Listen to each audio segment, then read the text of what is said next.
Mario Kart tracks, everybody knows them, whether it be through videos or playing the game yourself. But some tracks get overlooked, while some get looked at too hard, too much attention. In other words, some are underrated and others are overrated. So today I thought, well, why not we take a look at what I believe to be the most underrated tracks in their respective games. See like what makes them good. Give them some limelight. Yes, that is a word I will be saying later on. Get used to it. I'll be saying about 10 times if I look at the script right now.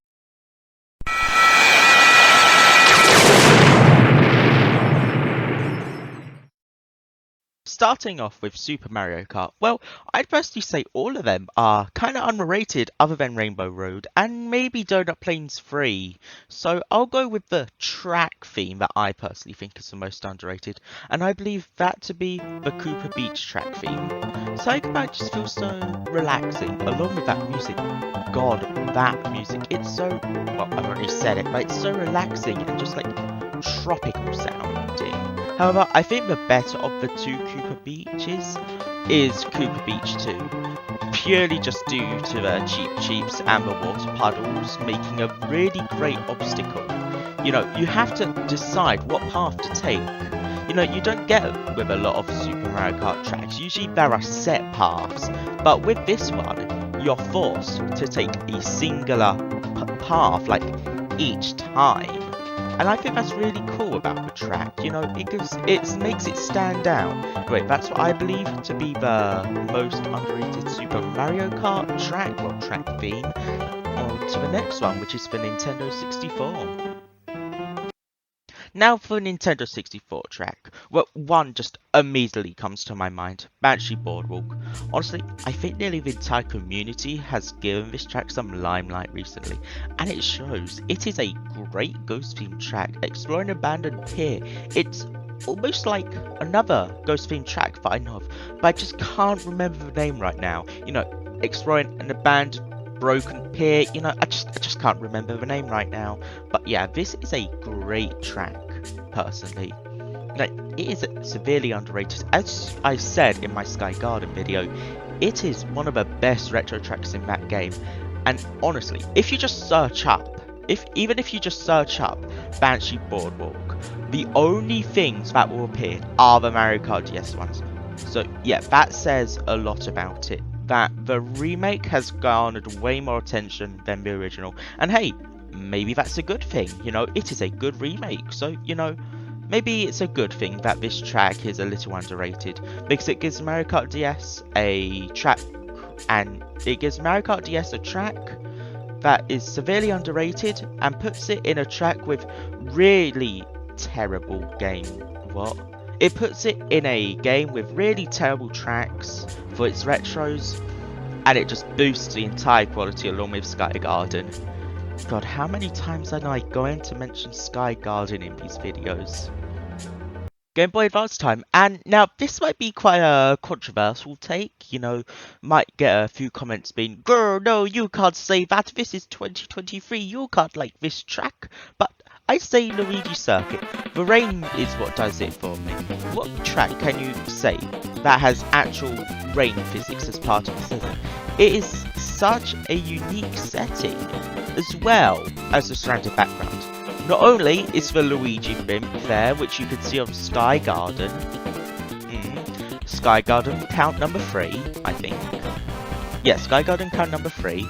But you're also racing right next to an airbase. I could definitely see this getting a tour remake where the airbase is actually part of a track. Like, imagine exploring the inside. That, Nintendo, write notes of this, write notes of that. That would be an amazing glow up for this track. And one that it desperately needs. Now, the GameCube Nintendo. Yeah, I don't know why they call it the GameCube Nintendo. I don't know why they can't just do, like, GC. They have the DS, so why can't they just do GC? Like, why does it have to be GameCube Nintendo? Wouldn't it make more sense to make it Nintendo GameCube? like how you do NDS, Nintendo DS. Anyway, off topic, that was. I actually had a lot of trouble deciding for this one, as all the tracks either really good or dry desert, but after the debating with myself for quite a while, I decided on Mushroom City.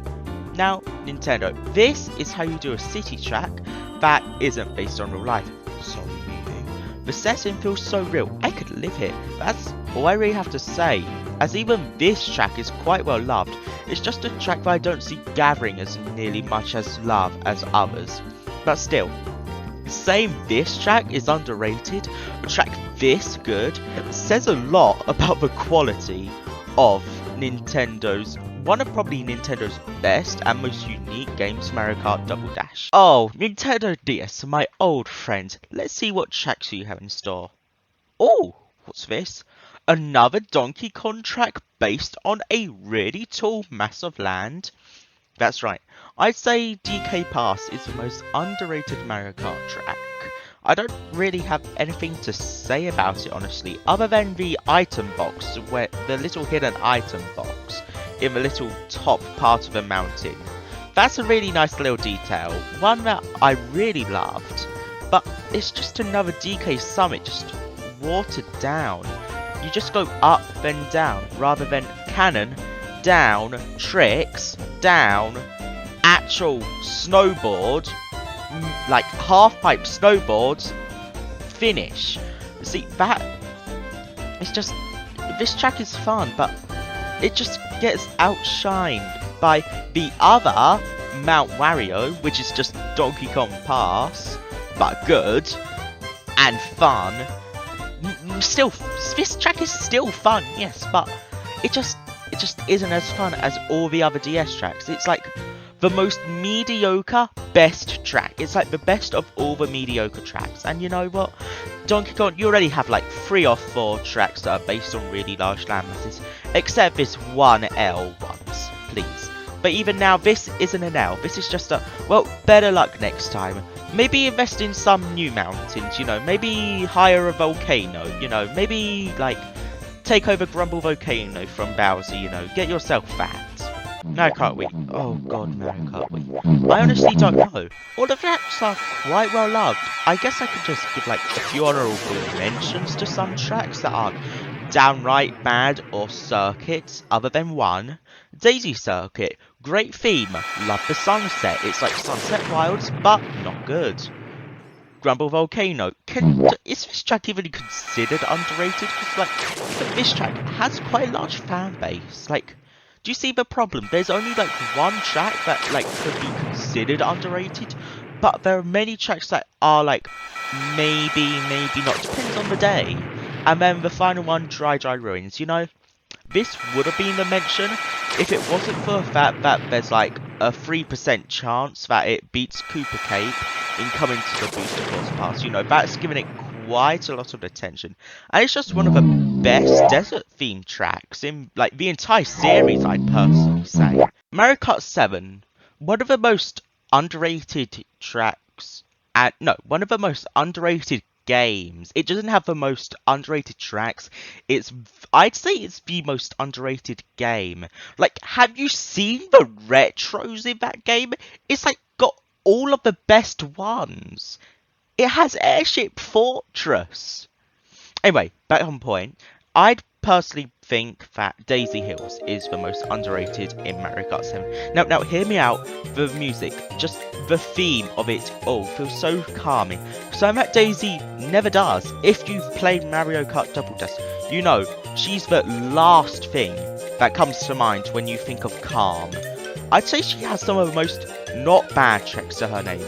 Daisy Cruiser is just a beloved track in general.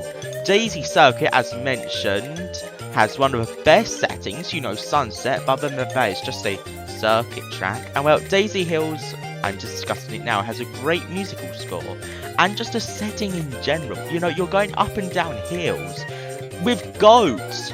There are goats. How can you not love this track when there are goats? And now, what I believe to be the most underrated Mario Kart 8 Deluxe track, because, yeah, I will just be saying Mario Kart 8 Deluxe, because let's all be men here. We all say it. So I personally believe the most underrated in Mario Kart 8 Deluxe is, wait, what's it called? Bone Dry Dunes. That's right. I believe that Bone Dry Dunes. I'm joking.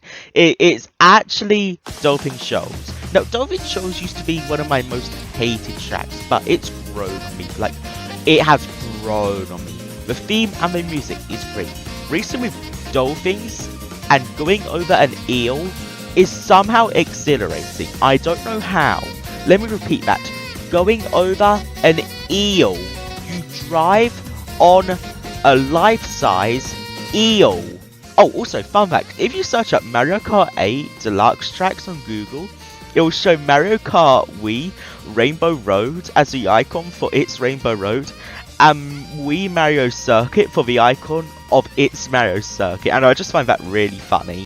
And that is all for the video. I hope you enjoyed it. By the amount of certain purple plumber things that you have seen throughout this video, you could probably tell what video is going to come next. Yeah, it is Waluigi Pinball. The script is already in the works.